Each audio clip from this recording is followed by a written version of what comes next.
Vidi, Viti, Vini de Michel Constant.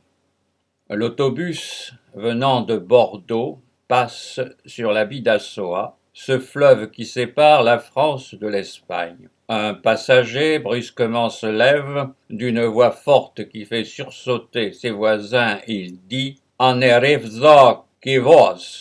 Il se rassoit. Étonné de son geste et de ses paroles qui chez lui ne sont pas habituelles, car il est d'un naturel réservé, il se livre à sa gymnastique cérébrale préférée, l'introspection.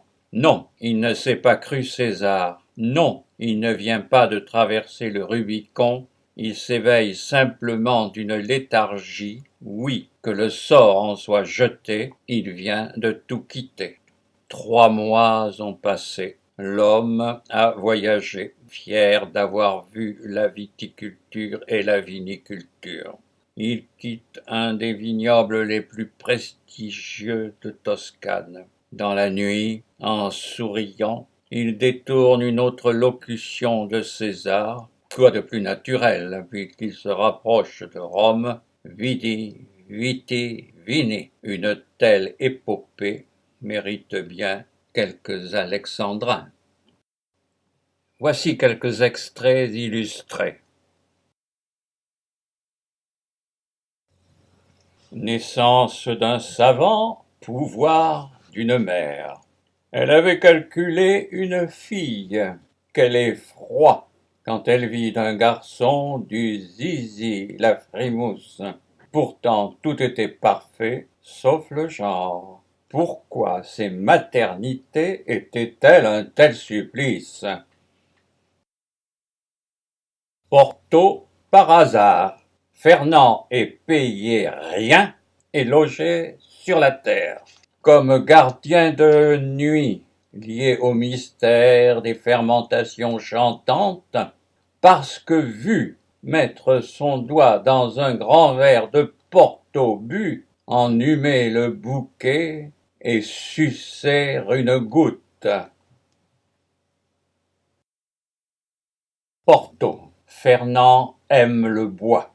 Le responsable des tonneliers, chaque jour, informe Aldo sur l'original parcours de Fernand, ce savant chimiste-œnologue qui a muté en apprenti xynologue. Fernand rencontre Dalil, jeune chauffeur de la vendangeuse et hors pair, qui sent immédiatement la plus infime faute, arrête, regarde et repère, corrige, sans perdre de temps, à un rythme vif et régulier, assure sans défaillance, entretient propreté des têtes à récolter, sans bourrage, avec une vraie vaillance. Montalcino, Enza, écologiste institutionnel. Elle ira se vendre chez nos voisins. Ils sont nombreux, mais pas tous irresponsables. C'est un patchwork de minuscules parcelles, où alternent le bio et le traditionnel, ce biodynamique ésotérique nouvelle. Guido, vendangeur philosophe.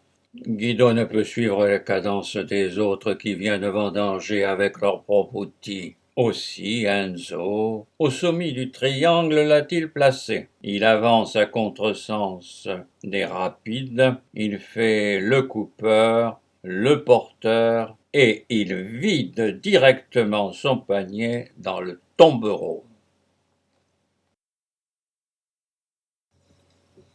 Augusta, maîtresse de chais. Guido fait les travaux simples, tristes et humbles. Il est préposé au vin, nettoie les bouteilles, les cuves, les barriques, passe le balai et le chai, entasse le marc à distiller dans de vieux fûts ouverts et d'un sac les couvre. Vidi, Viti, Vini de Michel Constant. Les tribulations d'un introverti au pays des vins, romans en vers et dessins.